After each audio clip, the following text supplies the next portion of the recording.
The desert is quiet after dusk. The wind dies, and the sand holds secrets that no one hears. Beneath those sands lie tombs sealed with curses, walls inscribed with hymns to the unseen, maps not of cities but of the soul's perilous voyage. To the ancient Egyptians, death was not an end. It was a threshold, a passage through fire, water, judgment, and memory. A great journey began with the last breath, and they prepared for it not with fear, but with sacred precision. They called the soul not by one name, but by many. For what leaves the body at death is not a single thing but a constellation. The Ka, the Ba, the Ak, the Ren, the Shut, each a thread of the tapestry of being. The Ka was one's life force, the breath of creation given at birth. It lived in the tomb, needing sustenance, bread, wine, incense, offerings. The Ba was personality, the aspect that moved between worlds, often depicted as a bird with a human face. The Ak was the radiant form, the transfigured soul that could ascend to the stars. The Ren was the name, and to lose it was to be erased. The Shut, the shadow, followed in silence. When a person died, the soul did not simply rise, it embarked on a journey more complex than any myth of hero or god.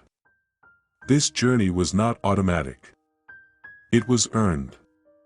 And so the dead were buried with instructions, spells, passwords, protective chants, all etched in the Book of the Dead. Though the Egyptians called it the Book of Coming Forth by Day, for the soul was not fleeing darkness, but seeking light, the journey began in the west, where the sun died each evening. The body was embalmed, wrapped, protected, turned into a house the soul might still recognize. The soul awoke in the shadow realm of Duat, a land more real than any desert or sky. There were lakes of fire and rivers of night, inverted mountains, gates guarded by serpents with names older than speech. The soul, in its many forms, navigated these with the help of divine spells. Without them, it would be lost, devoured by chaos. In Duat, the soul encountered terrifying beings, some human, some beast. Some fused in impossible geometry. Yet none of these were evil in the modern sense. They were gatekeepers, judges, symbols of inner truth. One had to know their names, greet them with reverence, assert purity. I have not stolen. I have not killed. I have not lied. These were not mere affirmations but magical acts. For the soul was being measured, not only by cosmic scales, but by the weight of its own memory. At the climax of the journey came the Hall of Two Truths.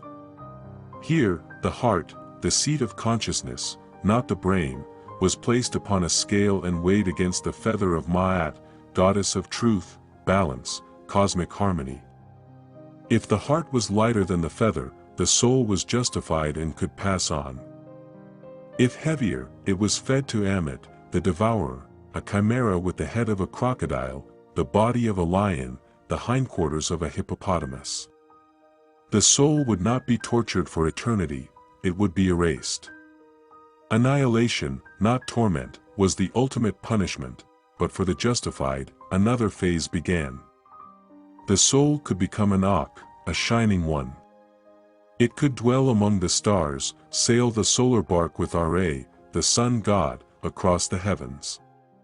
Some chose to stay near the living, watching over family, accepting offerings, whispering warnings.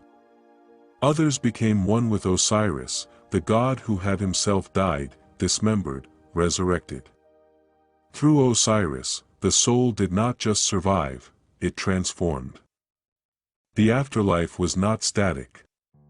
It was a mirror of life, but perfected. There were fields, Aru, the field of reeds, where the soul harvested grain under gentle sunlight, reunited with ancestors, at peace but not idle. The dead worked, prayed, sang. They were not ghosts. They were ancestors, luminous presences, neither fully here nor fully gone. To ensure this journey unfolded correctly, the Egyptians invested enormous wealth and imagination into the rituals of burial. Tombs were not graves, they were gateways. Sarcophagi were not coffins, they were vessels. Every amulet, every glyph, every orientation of the body had meaning. A mistake could doom the soul to wander. A priest who mispronounced a name could undo the balance. But when done correctly, the soul moved from decay to divinity. This was not superstition in their eyes. It was architecture, of reality, of meaning, of the eternal.